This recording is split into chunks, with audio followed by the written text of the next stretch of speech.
gentlemen, welcome back to a brand new episode of the Commissioner's Report podcast, a CGI Madden League podcast that we haven't done in a long time. But here we are, Madden 25, a whole new Madden year. We're actually going into a whole new Madden season. So I figured why not bring back the Commissioner's Report podcast and catch everybody up with what's going on in CGI Madden League to start Madden 25. I am your head commissioner, TheGame836. You can follow me at _game836 on Twitter and various other social media platforms. Maybe some of you call it X. I still call it Twitter because that's what it's supposed to be. And joining me today is a special guest, and I think that's how we'll do this as long as we try to strive to keep this podcast going for the Madden 25 year. I think what we'll do is we'll rotate guests in from time to time. Sometimes my fellow commissioner board members will join me. Sometimes members of the league will join me. Today, I am lucky to be joined by a returning CGI legend, a once CGI Bowl champion, one of our most infamous owners in terms of name changes and having various players with very wacky names. One of our best guys when it comes to building teams, one of our best GMs. I am joined by MayorHTTR, otherwise known as Wyatt to everyone else. Wyatt, what's up, man? Welcome to the Commissioner's Report podcast. Here to start Madden 25. Thank you for having me, my guy. I'm excited to be here. Yeah, glad to have you. This is actually, I'll give you credit. This is actually your idea. You've kind of been pushing me for the last couple of weeks to get this done. And you know what? The push gave me enough motivation. So I appreciate you pushing me and motivating me to do this. Of course. The content, the league was at its peak when content was spewing out, arguments were being had between users, all that stuff. Live for the drama. Yeah. We've definitely had our fair share of drama throughout the years. You know, we've been doing this since Madden 16, so we're going on, I believe we're at 8 years now of running the CGI Madden League. You've been a big part of it for several of those 8 years, so definitely appreciate you joining me here, and happy to have you back in the league after a hiatus when PlayStation 5 came out and you were sitting there waiting for them to release the game on PC and allow crossplay. And here we are. Crossplay is now available, and you're able to finally join us back. Yes, sir. Come to bring back drama and all kinds of shit. Losing the playoffs. Yeah, content, like you said, the league is definitely at its peak when we're able to churn out content. But, over the years, a lot of us got older. A lot of us got more responsibilities on our plate and less time on our hands to be able to do some of that content. But when time makes itself available, we'll try to churn out some content here and there. So I'm glad to bring back the Commissioner's Report podcast again, hoping we can get some consistency and do this maybe once or twice a season, at the very least, try to do it each off season going into the new season. So that way we got, some kind of content going on, and I'll try to rotate through guests and bring on the commissioners, bring on other members of the CGI Madden League. But let's get into it. Like I said, we're back for Madden 25. This is our 8th total year running the Madden League since Madden 16. This is I guess that would be our 9th. Am I doing the math right there? Madden 16. This is our 9th year of Madden. Yeah, this is our 9th year of running the Madden League. Over the course of 57 seasons entering this year. It's been a long ride, and here we are. We're back for Madden 25, and I tell you, this is a much different game than it's been in the last few years. They changed the engine to the game, where particularly the tackling engine. The game itself, gameplay-wise, feels a little bit slower. I think some of that is because people compare it to its now new competitor or companion, however you want to put it, with the NCAA college football game that just came out recently, which definitely plays much more faster pace, much more arcadey.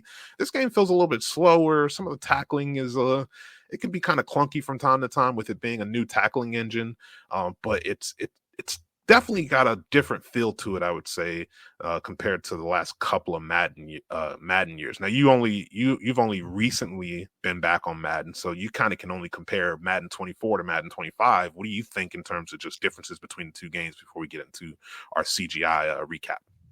I think it almost plays more realistic because it's a lot slower. You can't just throw 50-yard bombs every other play. It's still early, but I think there's still like a lack of like extreme passing offenses so far.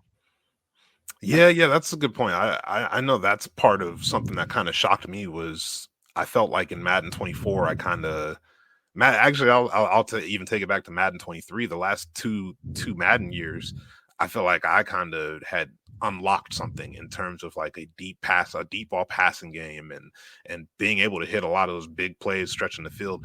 I definitely feel like some of that's kind of missing this year. Hmm. I don't know if it's the way that defensive backs play. I don't know if it's the way the quarterback is throwing the ball. I don't know if it's just the overall pace of the game.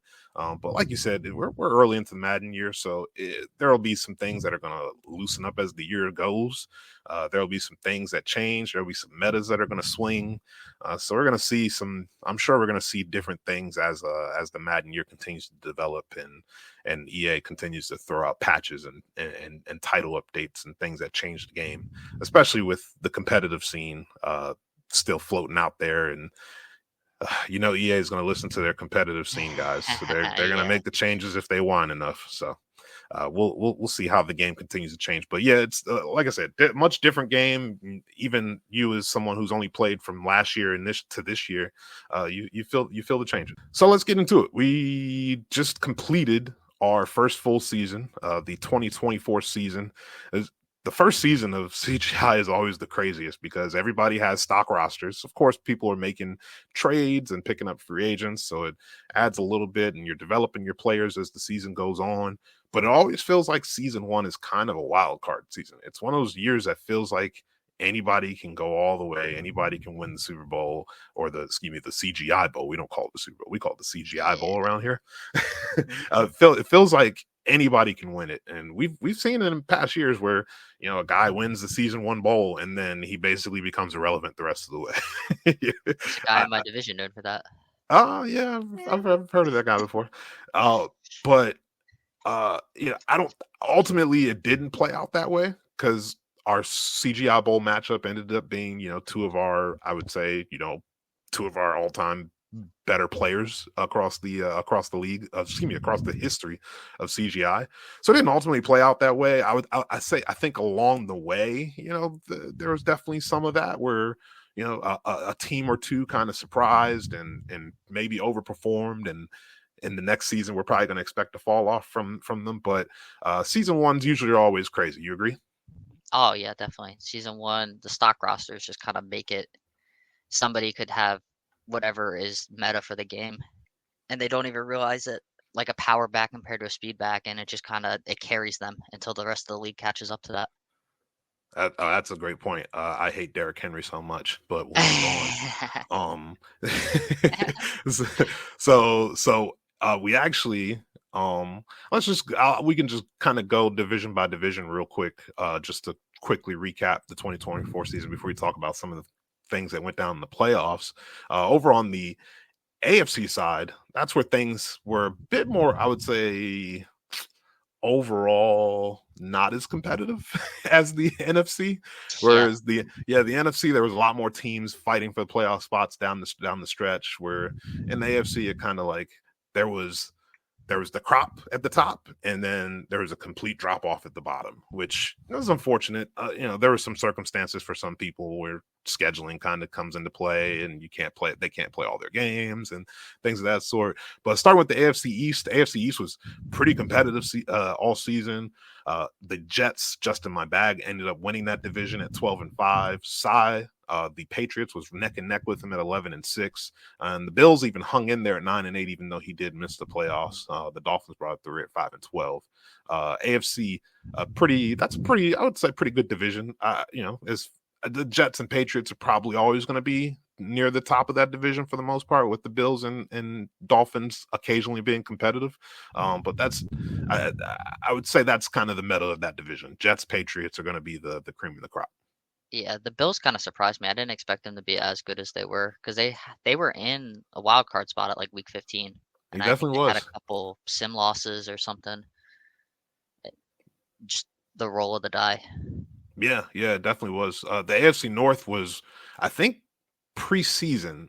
The AFC North was probably the division that everybody expected to be pretty hotly contested and Hmm. be the overall best division in the AFC. It didn't really turn out that way. It ended up being pretty top heavy with the return of Nick P. He returns as the Steelers, and he finished the season 14-3, won the division, and ended up winning the number one overall seed in the last week, as the Raiders will go on to choke that number one seed away.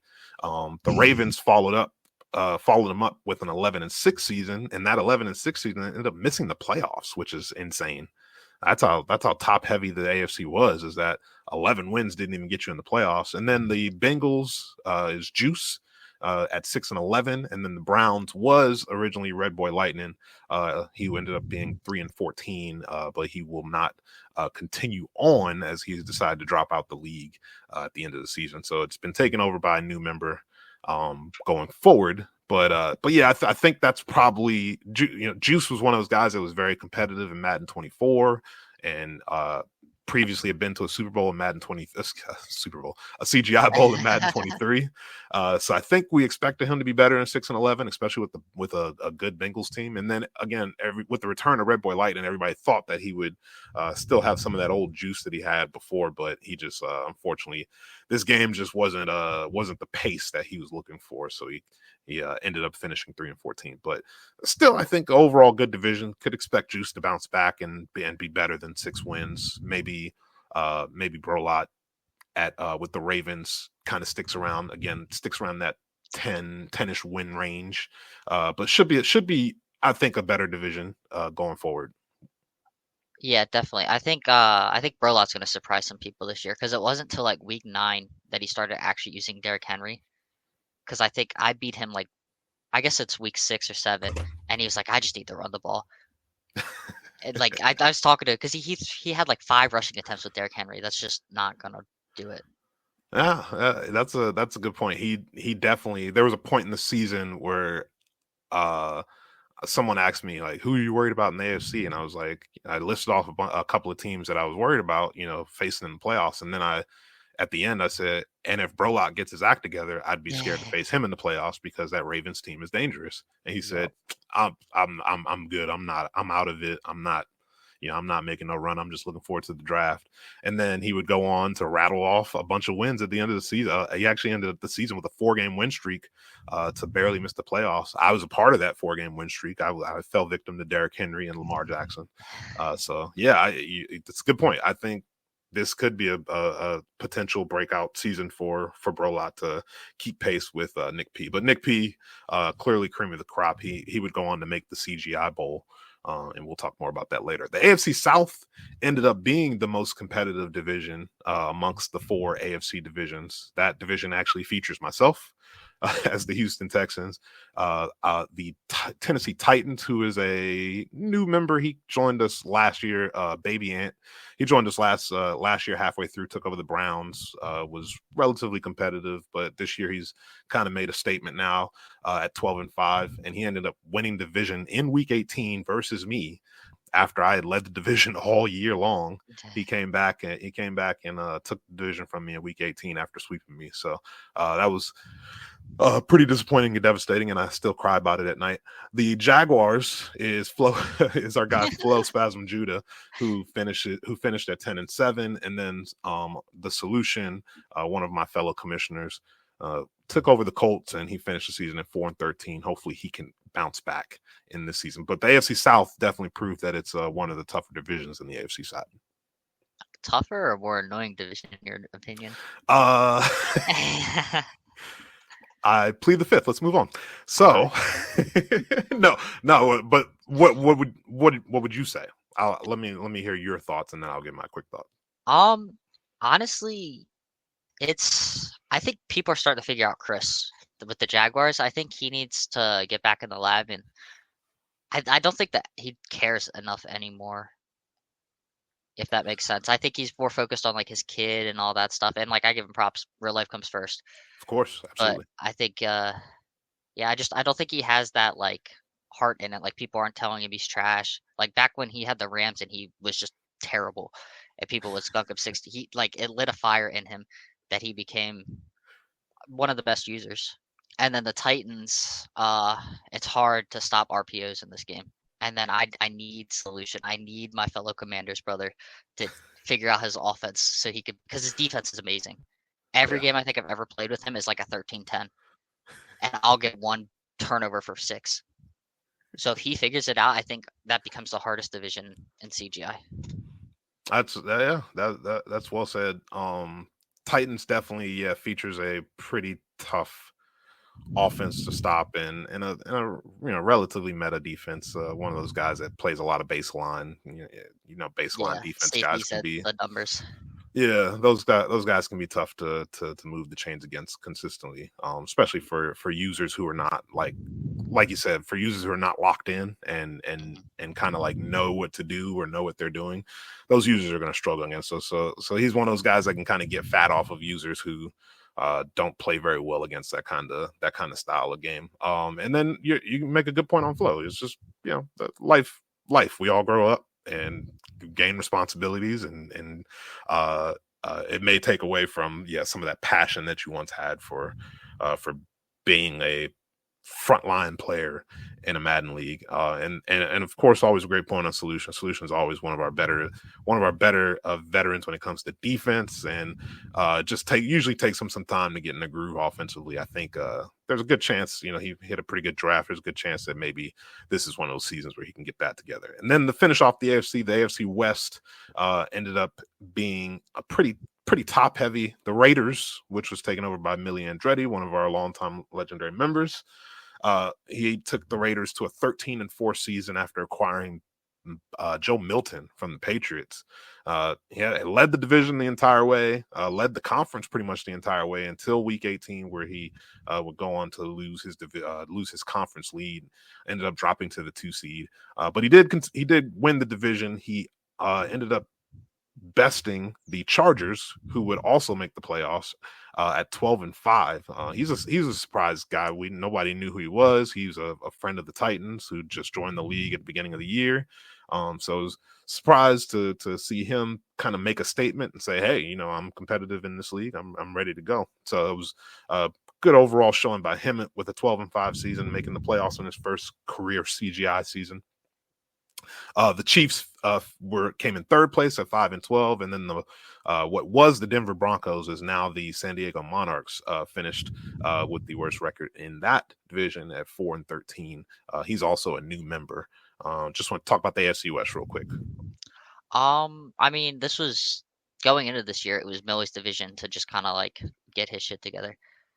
And he did that. Like he did a really good job until the end. And there was fluky, whatever you want to say. But I'm really excited what he's gonna do with Milton and Bowers, and then the Chargers. I really like his game style too. I think him and Miller are probably gonna run this cycle, the AFC West. And then That's definitely a tough duo at the top of the AFC West for sure. yeah, and then I think the Broncos, it's gonna take a cycle. He's I know him because I used to play I play PC games with him. He kind of plays a lot of games. He doesn't really stick to one game, so it's hard for him to like get it going. But he's taken a lot of initiative, just asking me questions all off season, trying to help him. So I think this cycle he'll struggle, but I think by next cycle, if he's still in the league and still has fun with it, I think he can give people a run for their money. That's good. That's good. And then the Chiefs is one of our more recent members who's starting to gain veteran status. Boyd, he took over a good team. He didn't get much of a chance to play last year. He's a hardworking guy. Had to take off, miss a lot of time toward the end of the season, so he didn't get to play a lot toward the end of the year. But he had a heck of a draft, which we'll probably get here towards the end of the podcast. He had a heck of a draft, so we will see if he'll be able to bounce back. Moving on to the NFC, everybody kind of knew the NFC East is going to end up being the major division on the NFC side, and it lived up to the hype. All four teams almost made the playoffs by technicality in a wacky tiebreaker. The Giants, who are now the Montreal Bisons, ended up missing the playoffs, even though the game says that he clinched. It was just super weird scenario, but ultimately a pretty funky tiebreaker ended up making him miss the playoffs at 9-8. But through the rest of the division, the Cowboys pretty much led the division the entire way at 12-5. The Commanders, who is taken over by you, finished at 11-6. The Eagles also finished at 11-6. That's our guy, Wakanda. And then, like I said, Don Cool is the Montreal Bisons, who finished at 9-8. Did I say who the Cowboys was? The Cowboys is DeMarsh. So yeah, talk about your division. Oh, it's fucking hell. DeMarsh just plays typical, like he plays Madden like how Madden should be played. It's a lot of run heavy for this Madden especially. It's a lot of run heavy, and then he just stays alive back there and finds CD somewhere. Fucking CD down there somewhere. Walk is kind of the like the technician. Like he knows where he's going when the play starts, and if you don't make a crazy read on him, he's gonna put up 45 on you easily. You have to like almost bait him into certain stuff towards the end of games if you want to win. Mm-hmm. And then Don is probably the most annoying guy to play against. And it's not because he's bad. It's just, I don't know, something about his play style, or not bad, like cheesy or anything. It's just his play style. It like irks me. He finds a way every single play to like make stuff work or whatever. I think I went 1-on-1 versus everybody but DeMarge, and DeMarge I got a force win. And the game I beat him was like literally a touchdown at the end of the game, like as time expired. So it's just like every game will be a dogfight.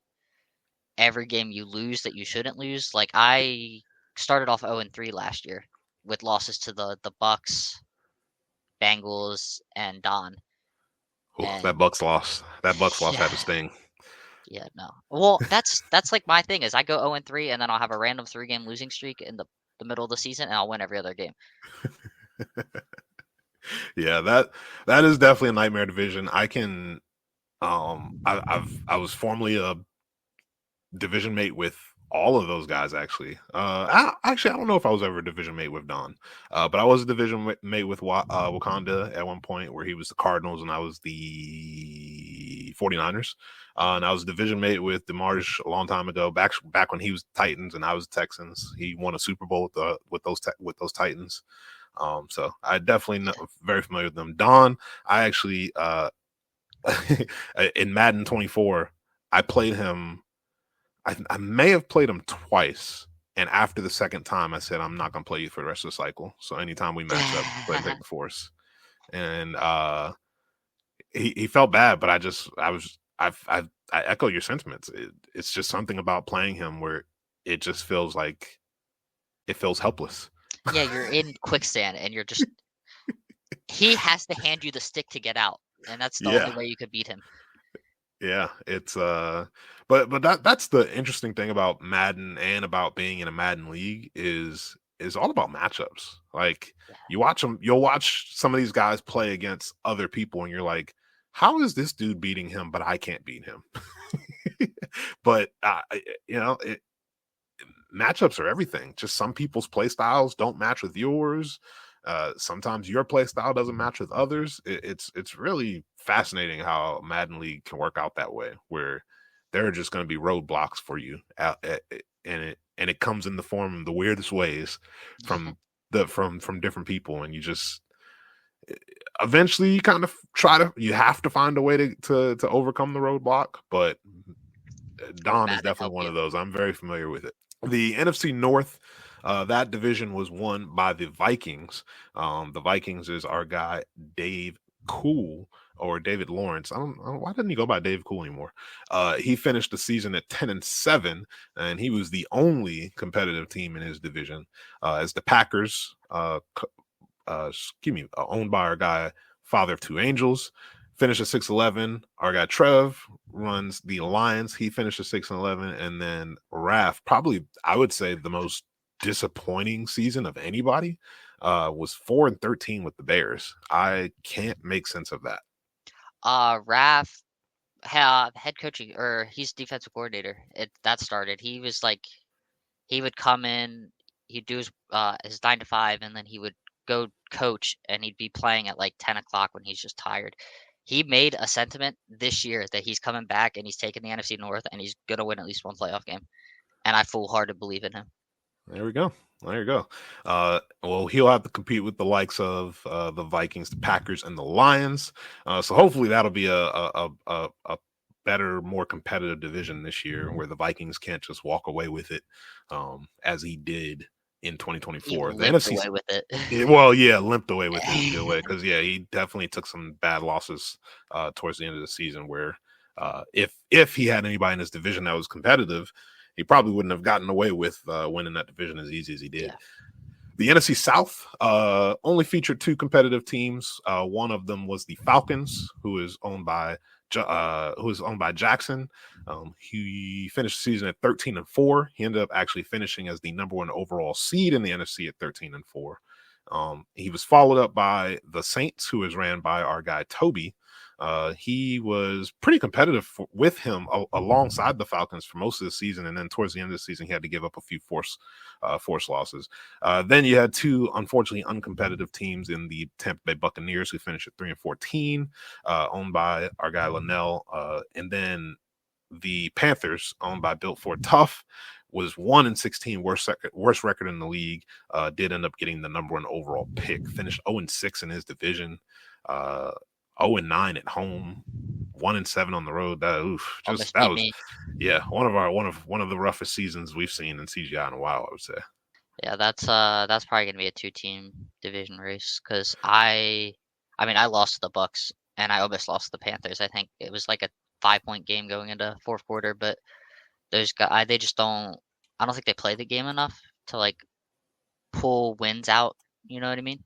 And I really like the Saints. They're like, he gets the ball to Olave, and he's smart about it. And Rashid Shaheed too. He's very dangerous with Rashid Shaheed, which it seems like people will sleep on. But whenever I see a stream, there's at one point in the stream, I just see Michael Penix throwing deep to Rashid Shaheed. I'm like, oh my God, how do you get that open? How do I do that on my team? Yeah, right.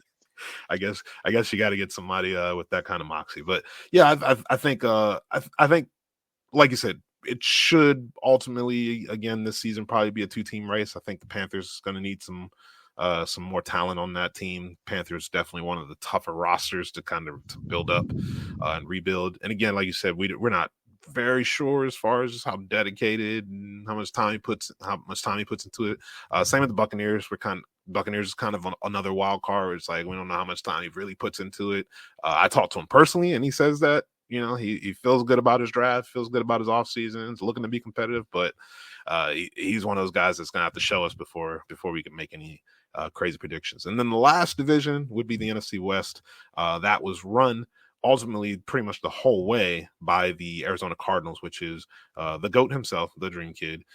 He got followed up with a 9-8 season by Keys, who has the Seattle Seahawks, who actually went on a 6-game win streak to steal that final playoff spot in the NFC. And then the other 2 teams in that division, the LA Rams finished at 6-11, and then the San Francisco 49ers also finished at 6-11. The 49ers owned by BK, the Rams owned by I'm terrible, Cheddar something. God, Cheddar that's Tones, terrible. Yeah, Cheddar Tone. Sorry, Cheddar Tone. I didn't mean to forget your name. But he's gonna hate me now. But the NFC West, I think everybody mostly expects that to be Kid's division, season in and season out. Yeah, Kid needs to go through like real life type stuff where he's getting up force losses to lose that division, which I would wish on him. I don't want that. Of course not. So that leads us just to the postseason, which was interesting. I know I was a member. I was in the postseason. You were in the postseason. You won your wild card game. I did not. I lost because I lost in a defensive game, the only defensive game of the wild card round. I lost by 3 because I missed a field goal, and I also threw a pick on the final drive because I'm ass. I think the biggest disappointment early on, of course, was Millie. Playing as well as he did, just to go on to lose in the wild card round. That was one of the bigger disappointments, I would say. But other than that, I mean, there were some kind of huge lopsided games in this postseason. The Eagles and the Falcons met in the second round, and the Eagles put a whooping on them at 42-14. We can avoid the other NFC game. Yeah, I won't mention that score. Ultimately that all led to a CGI Bowl 58 that featured, again, like I said, two of our longtime goats, Nick P, the Steelers with 31. Nick P, the Steelers, and the Dream Kid with the Cardinals, and it was a great game. I know, unfortunately, you didn't see the end of the game. Really good game, back and forth. There was there was points of the game where there was some defense plays being made. There's points of the game where both the offenses were just clicking left and right. Came down to tie game. Steelers driving the ball. Cardinals basically calls a shot and says, "Hey, I need a turnover." He was the one that was streaming. Dream Kid was streaming the game, and he was on microphone. Basically called a shot. He said, "Hey, I need a turnover here. Like, we're clearly going back and forth, offense to offense. I need a turnover here." And he would go on to get a pick six, which was kind of wild because the throw by Justin Fields was kind of misplaced a little bit. It could have easily also been a reception, but it ended up being an interception, and that interception went back for 6. And then on the drive that followed that up, the Steelers actually drove down the field and got into the red zone. And I believe the way it played out was on third down, the Steelers had 2 receivers in the back right corner of the end zone. One was, I guess, kind of already back there at the back pylon, off of a streak up the right sideline. The other receiver, who I think the ball was intended for, was actually coming across the formation from left to right, and he ended up running into the path of the receiver that was back there, and the ball bounces off of one of the receivers and hits the ground. So neither 2 wide open receivers in the back right corner of the end zone, and neither one catches it because the ball hits the one that it wasn't intended for. That was definitely a soul crushing way to come up short in the CGI Bowl. Felt bad for Nick P there, but if anybody's going to bounce back and make their way back to a bowl, I would believe it would be him. But tough way to lose a Super Bowl, but also a great win overall for the GOAT, who won his 9th CGI Bowl in 14 appearances. So heck of a bowl game. I don't, like I said, did you catch any of the game at all, or did you just not see the end of it? Yeah, I caught the first half. It was, I think there was a. I don't want to talk on my ass. I remember it vaguely. But yeah, it was. I was at a wedding, so it was back and forth. Oh, okay, yeah. Again, real life stuff getting in the way of Madden. What the heck? Yeah. But it was a heck of a game. Definitely a great way to kick off. To put a cap on the end of our first season. That brings us to the 2025 season. Here we are. We're heading into our second season of the Madden year. A couple of teams have moved and changed places, like we said. We just did it. We just completed our first draft. Kind of give me your first thoughts going into our 2025 season. Do you want my personal thoughts on my team, or do you want just as? Yeah, sure. Let's start with your team, because you definitely had one of the, I would say, crazier off seasons of anybody, where you went and traded your entire future draft for another team's current draft, because our guy, the 49ers, BK, wasn't going to be in attendance for the draft. He traded all of his draft picks for this particular draft, and you were the recipient of that. Like, just talk about the thought process of that deal that you made, first of all. So the thought process was, he said all his picks were on the board, and I knew I had to come in with something super sweet if I wanted any chance at it. So I offered him. I was like, "Hey, I'll give you one of my D tackles. I'll give you my 1 through 4 next year. Let me get your 1 through 4." And he told me, he was like, "That was the only decent offer somebody has come out to me with. Everybody else was just like pussyfooting around."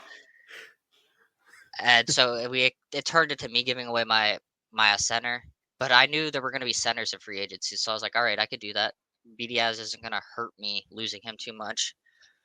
So I traded for his. It ended up being his 1, 2, 3, 5, 6 because he didn't have a fourth for Mhm. my 1, 2, 3, 5, 6, and then Duron Payne and Tyler BDaz. And then I went ahead and I traded my third and another third to get the Broncos' second round pick, which was the fourth overall. And yeah, I mean, it pretty much came down to if I hit on my first 4 picks, next draft won't mean anything. And I Mhm. think I obviously I got the number 1 player in the draft at 11. With my second pick, I ended up getting at pick number 20. I ended up getting a 6'4", 93 speed receiver who's just gonna like. I finally have somebody I could throw the ball over there, like over the top to. And then my second and third pick, I got a 6'3" corner who's gonna be really nice to help with the fact that the rest of my corners are 5'10" or shorter. Emmanuel Forbes and Mikey Singh. And then I got a guard that's the future. Yeah, that's masterclass GMing right there. When you can hit on draft picks like that, especially with that volume of draft picks, and you're hitting left and right. I mean, that safety Joey Baisley, I believe is his name, but I think you're changing his name. But Blase, uh, blase. yeah, like you say, he ended up being the number 1 overall player in the draft. In terms of true talent, he ended up being what, an 80 overall at the start when you Yep, drafted him. yep, 80 Yeah, overall. with 95 speed, had development trait that was above normal. I mean, that's a heck of a stud to add to anybody's team, and you added him to the Washington Commanders. You, like you said, you added a an awesome receiver. Yeah, hitting, you made a big splash move, and you hit on all of the picks. I think that was a major deal in masterclass GMing. Yeah, we were talking about it like the 3 days leading up after I made the trade. I was like, I need one of 2 guys to fall to me, and I'll be happy with the draft. And I got him. Yeah, there was some really good talent in this draft. I mean, there ended up being 1, 2, 3, 4, 5 X factors sprinkled throughout this draft. It looks like nearly 12, 13, 14 superstars or so that ended up being in this draft. I'm sure a couple of these guys probably earned some of their traits throughout training camp. But I mean, very, very deep, talented draft. A lot of players with star development. It looks like 98 of the top 100 players had hidden development or excuse me, had star development or higher. So That's insane. yeah, it's a heck of a hit rate to have 98 players with star development or higher. But yeah, heck of a draft. Me personally, I thought I had a solid draft. My whole goal was to go in and rebuild the interior of my defensive line. I needed 2 defensive tackles because one of mine's retired and the other one was old, and I wasn't trying to re-sign him. And I came out with 2 defensive tackles that I feel comfortable starting with. Didn't get anybody with a dev trait, which was unfortunate.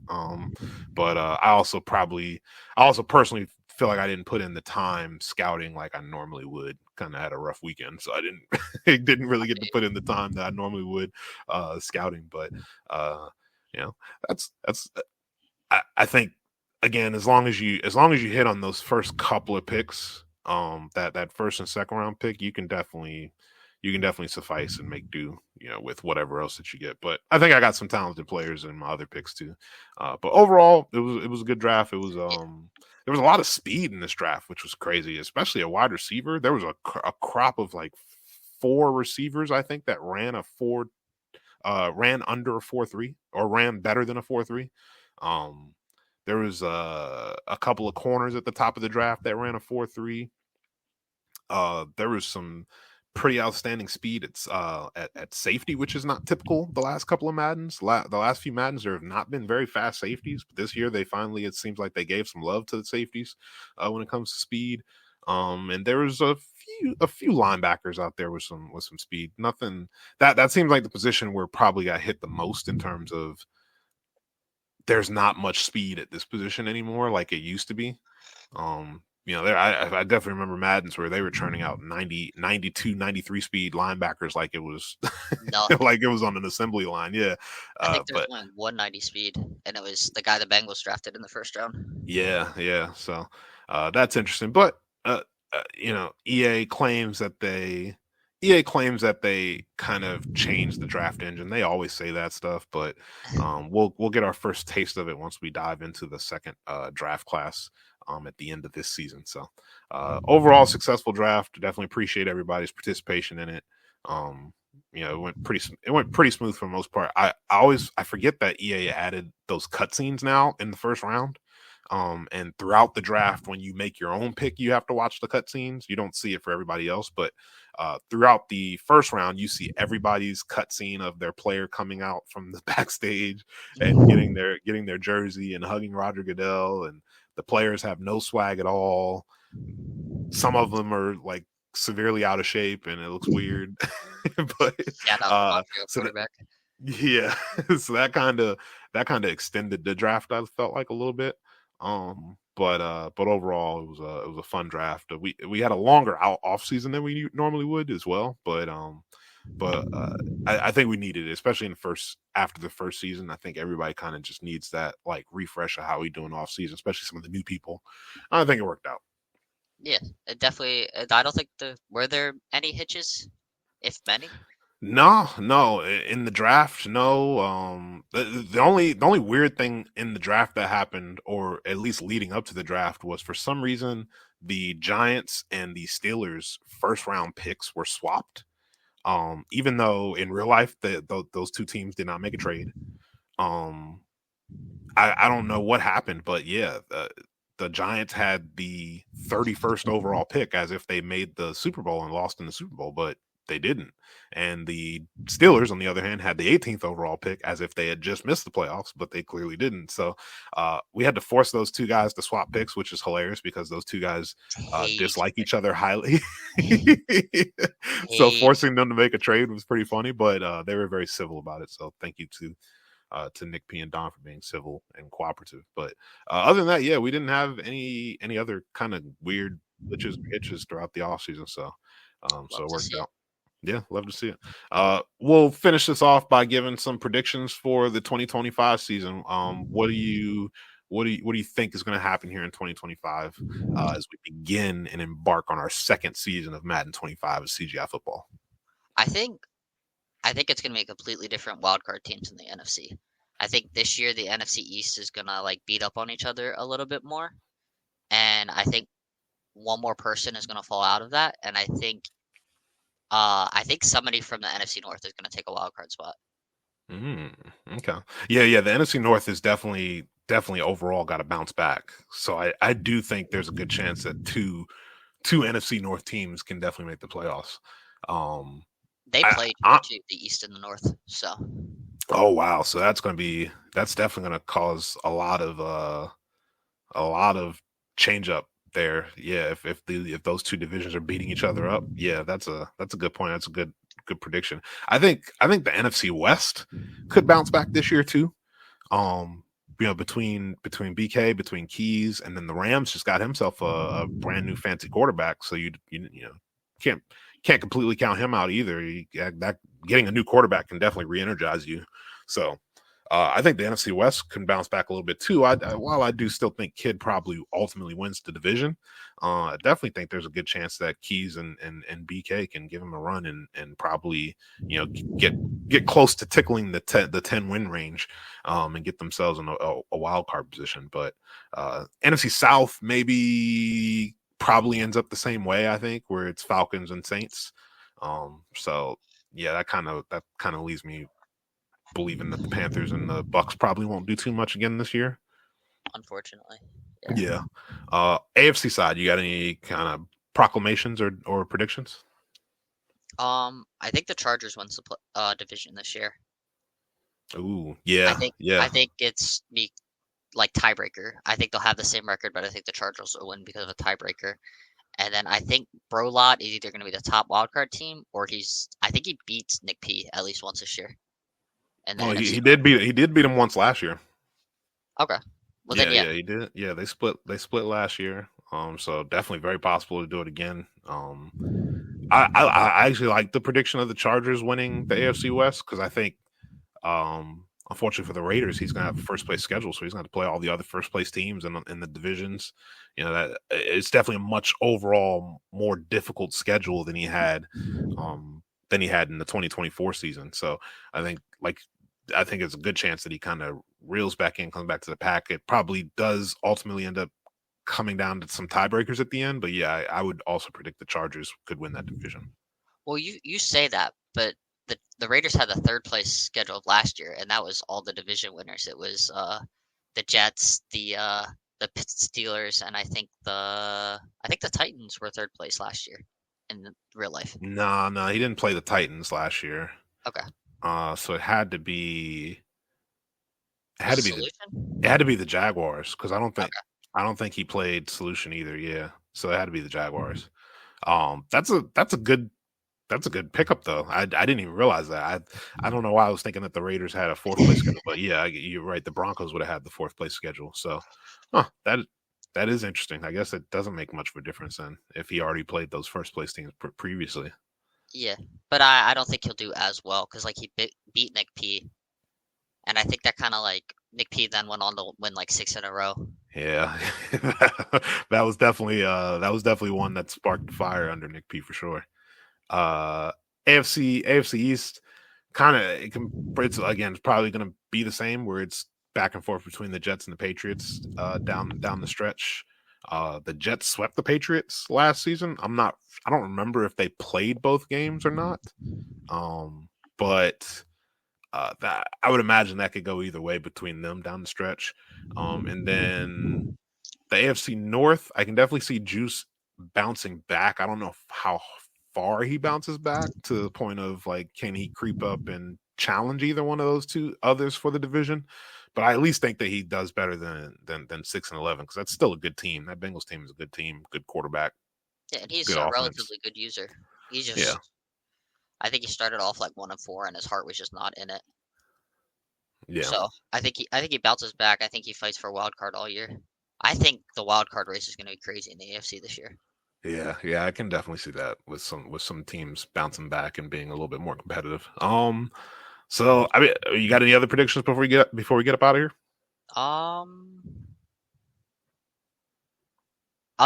mean, I said mine earlier. I think Raph is going to win a playoff game. I think he's going to win the North, and he's going to win a playoff game with the Bears.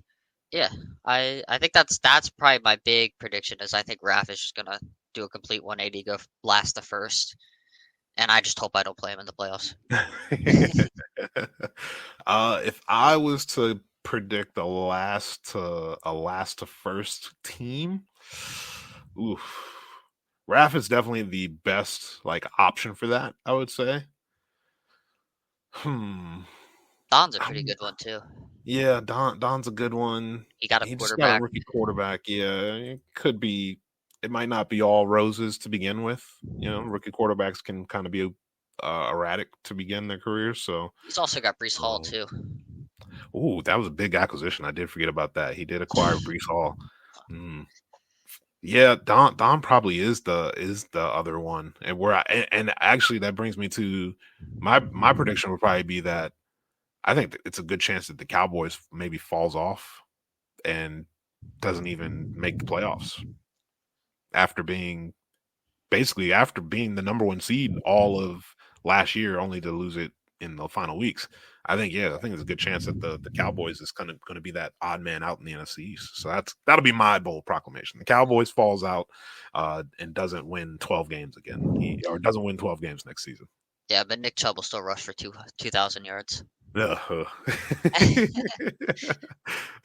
Luckily, I don't play the NFC East, so I ain't worried about that. Lucky you. Well, Wyatt, it was a pleasure having you on the Commissioner's Report podcast. Again, I appreciate you kind of giving me the motivation and pushing me to do this again. And hopefully we can continue to do this more. I'll have you back on a couple more. I'll have you back on in the future as we do more of these, and I'll have some other guys on. Maybe we'll do this with multiple people at the same time. We'll definitely try to churn these out at the beginning and ends of seasons. Maybe something middle season. I won't make any promises on that, but beginning and end of season, I think is appropriate, so we can do this kind of thing where we kind of recap. Yeah, we kind of recap and look forward, look ahead to the next season, highlight some of the stars of the draft. I think this is good. I like where we're at, where we're doing this. So thank you, Wyatt. I appreciate you joining me. No problem. I am always welcome to, or not welcome, willing to come back. I'm always welcome. This is my house, bitch. Right. And you're always welcome to come back. We appreciate you guys listening to the Commissioner's Report podcast. I am the commissioner of the CGI Madden League, _game836, and you've been listening to the Commissioner's Report podcast. Be easy, everybody.